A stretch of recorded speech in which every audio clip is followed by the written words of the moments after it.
Señor Eduardo Sartelli, buen día, ¿cómo le va? Buen día, Hernán, ¿cómo te va? Bien, había espuma en esa taza. ¿Era un café, digamos, tipo capuchino, el que veía en la taza de la radio? No, yo no tomo café, yo soy del mate criollo, sin azúcar y sin ningún otro aditivo más que la yerba amarga. Bien, ¿y de ese amargor quedan resabios de amargo obrero o quedan resabios? No. ¿Son más del fernet o de la cerveza? Soy más del vino. Sos más del vino, bien, perfecto. Estamos ahí, bueno, bárbaro. Yo voy a arrancar la mañana con whisky, así imagínate cómo estamos. Las tensiones están...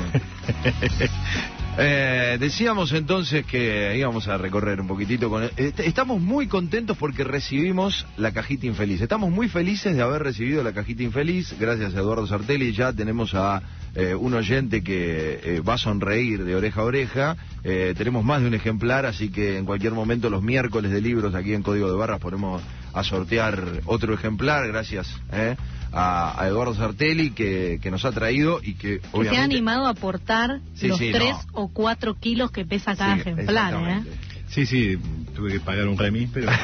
El acarreo, digamos. Ahora les paso la boleta. Si viene la grúa del gobierno de la ciudad, no le lleva el coche porque no lo puede mover. Hay una parva de infelicidad que pesa lo que pesa, definitivamente. Exactamente.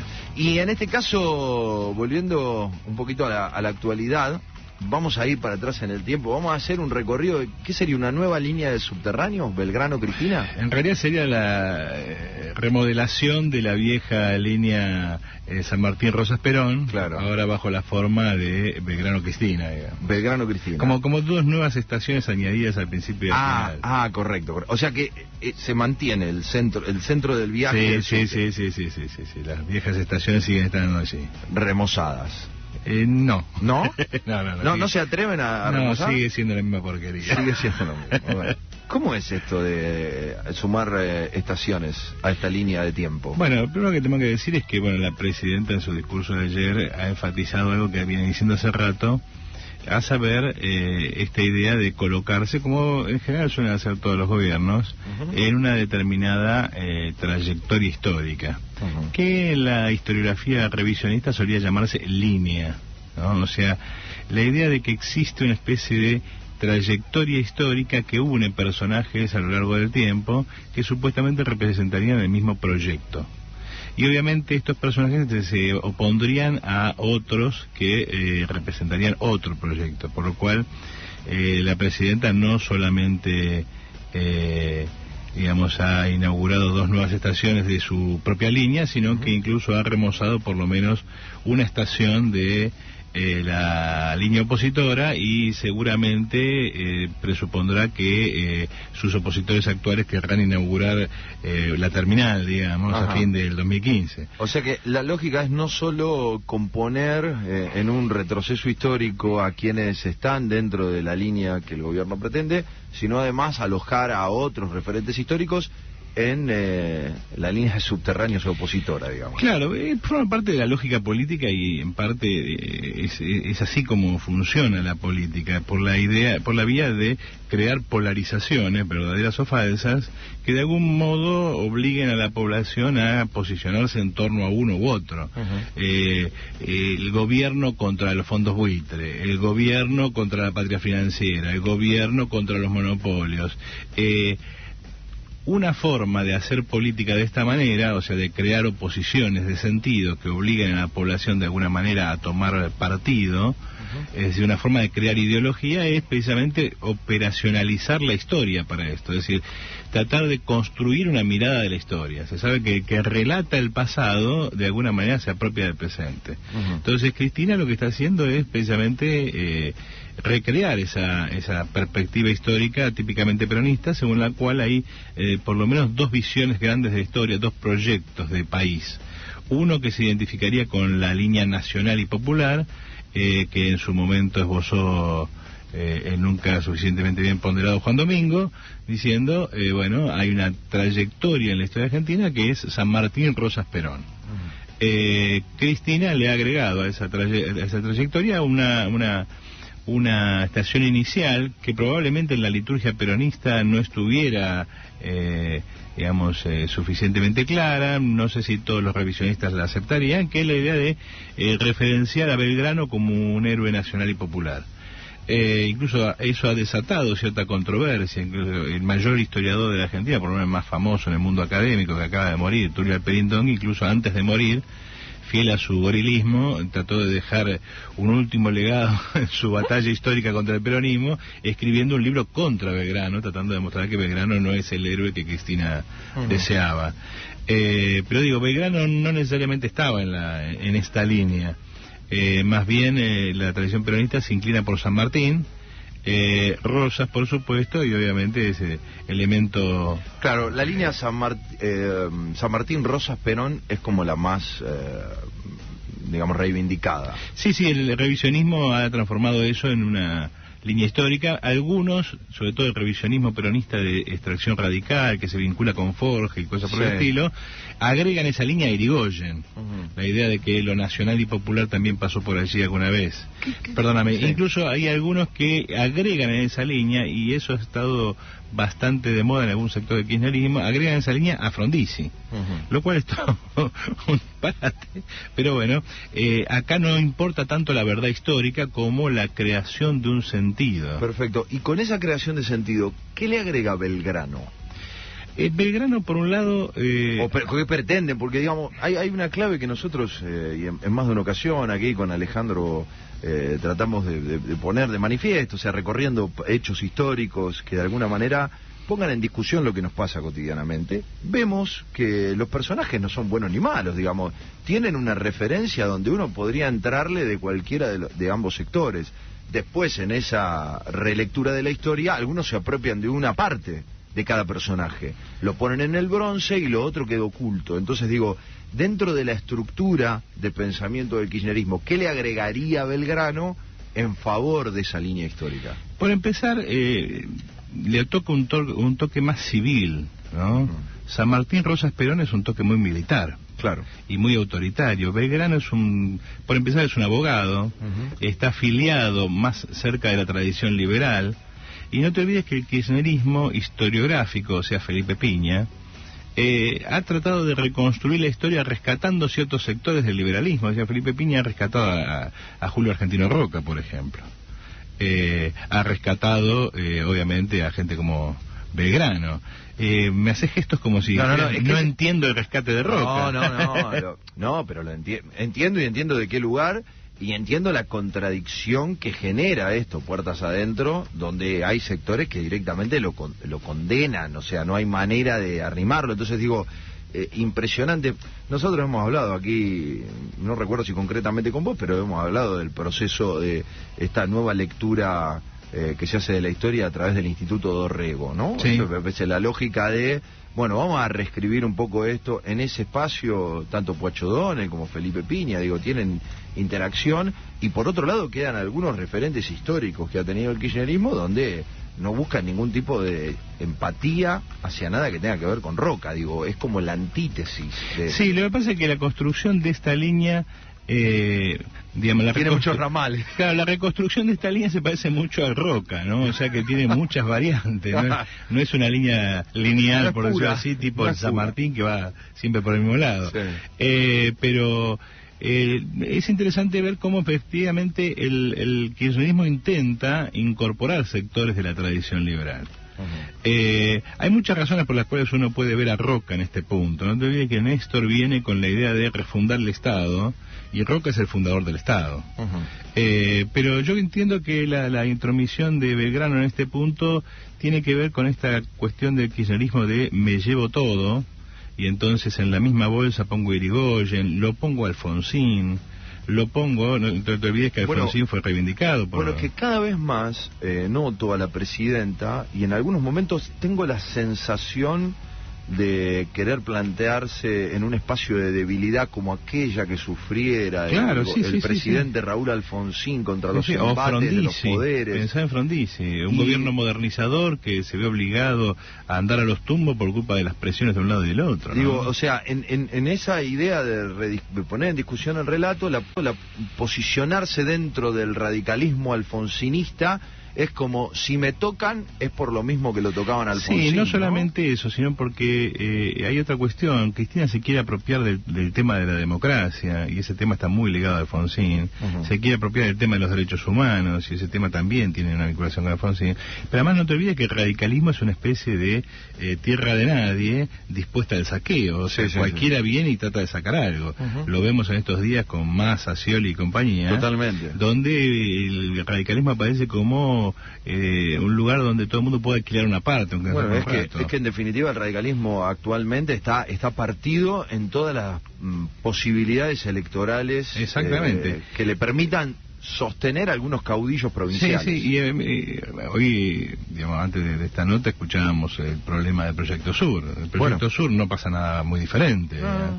Entonces, esta construcción del otro lado también produce, o sea, la idea de que la línea opositora, la línea Mayo Caseros, o sea, la línea liberal, ¿sí?, incluiría a gente como Bernardino Rivadavia, el ejemplo del liberal entreguista. Y obviamente, ¿quién sería Bernardino Rivadavia? Y probablemente Macri, ¿no?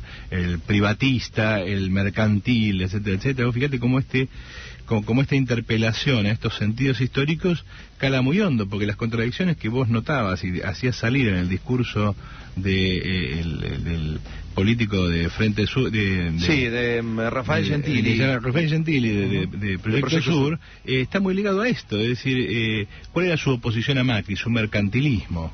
Entonces, lógicamente, una lectura de historia que condena el mercantilismo pone en problemas a los opositores al kirchnerismo por izquierda, porque finalmente el kirchnerismo aparece como reivindicando esas banderas. Entonces, esta construcción histórica lo que nos lleva a pensar, más allá de, digamos, lo anecdótico, es realmente qué hay detrás de esto en términos estrictos. Es decir, realmente estas comparaciones tienen algún sentido, nos llevan a algún lado, iluminan algo de la historia, nos ayudan a comprender, oscurecen más de lo que aclaran.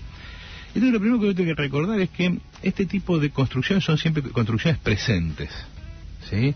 Un viejo chiste ruso decía, el pasado ruso es impredecible, porque cambia todo el tiempo. Es genial. Es genial porque efectivamente es así. Vos ves fotos de la vieja guardia bolchevique en 1920 y están unos cuantos. En 1930 ya faltan algunos. En el 40 ya no solamente faltan algunos, sino que habían agregado a otros.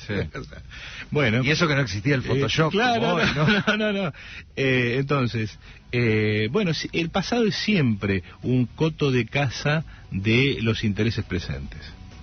De ahí que el problema de los científicos, de los historiadores, es tratar de mantener el dominio de su capacidad técnica frente a las presiones del presente. Bueno, hay una sensación que queda, yo creo que mucho más viva en este último tiempo.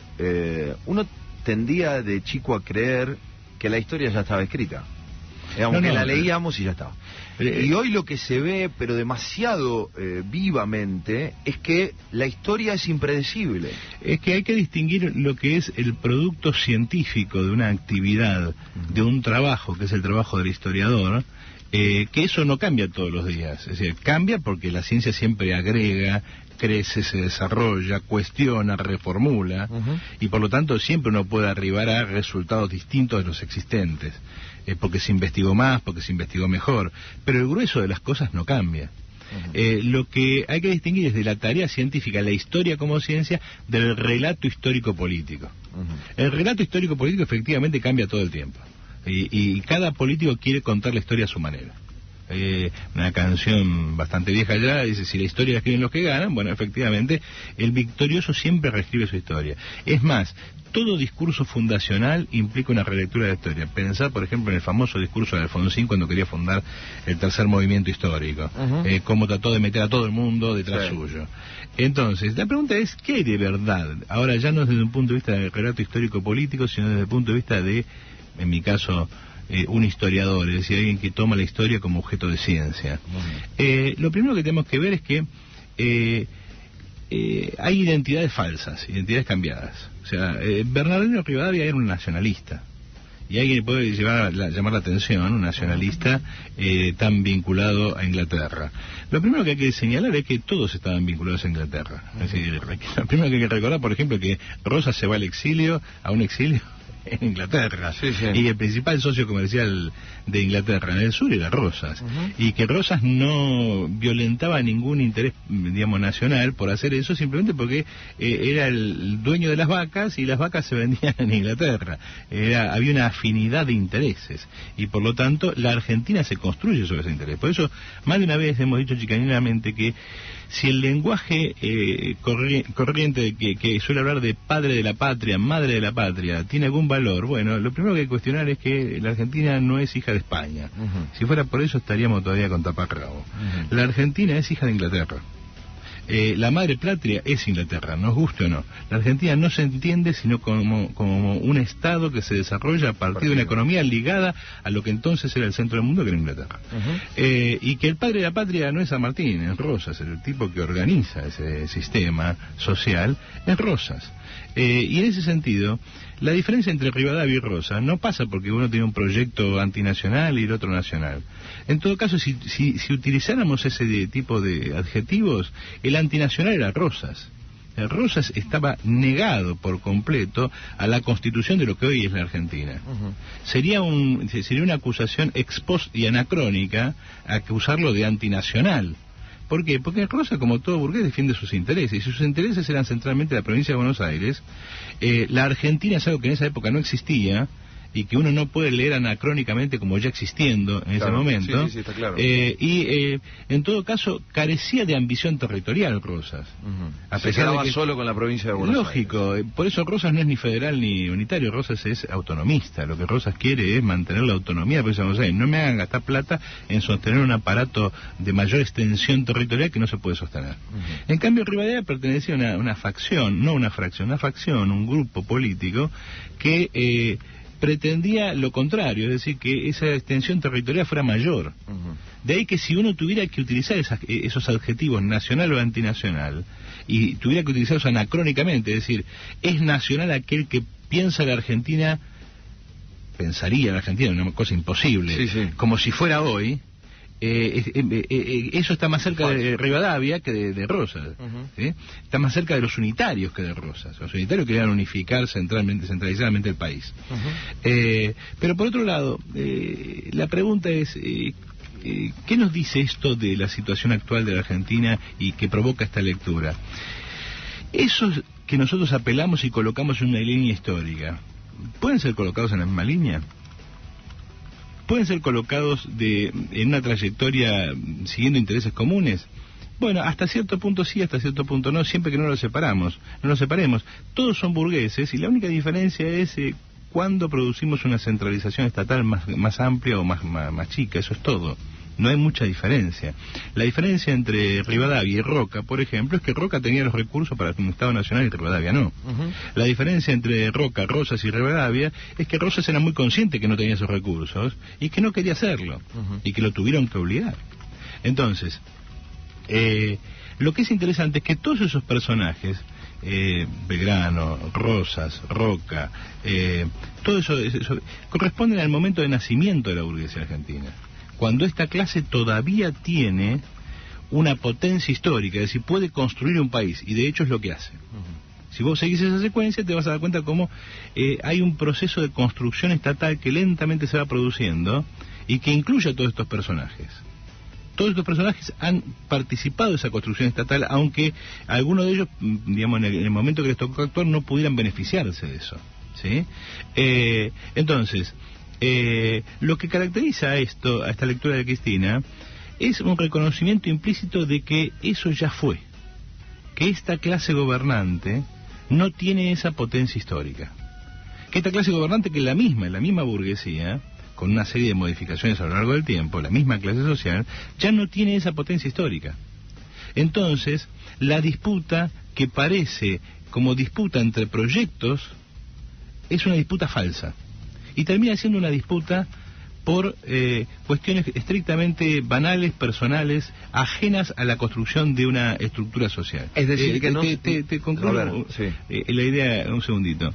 Si vos ves qué es lo que dice la oposición que hay que hacer para resolver el problema de la economía argentina, y ves qué es lo que hace el gobierno argentino actual, que se supone que está en la oposición, y es exactamente lo mismo. Todos quieren pedir plata. Todos esa plata la van a pedir afuera, porque todos reconocen que acá no hay capital para hacer nada. Todos creen que hay que producir un ajuste. La única diferencia es cómo lo hacemos.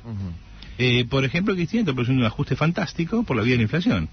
Los otros lo harían por otra vía, una vía más nominal, es decir, subir las tarifas, etcétera, etcétera. Pero entonces, ¿por qué se pelean? Vos fíjate que el principal problema de Cristina hoy es la corrupción. Es decir, el país va a juzgar no por proyectos distintos, sino por si a uno le cree que es más honesta que otro. Correcto. Lo que iba a decir es, no sería descabellado pensar que en un futuro gobierno de un Scioli, de un Massa o de un Macri, reivindiquen una línea similar agregando algunos referentes históricos. Algunos sumarían a Sarmiento, el otro iría a buscar otro referente, pero igual todos seguirían esa línea.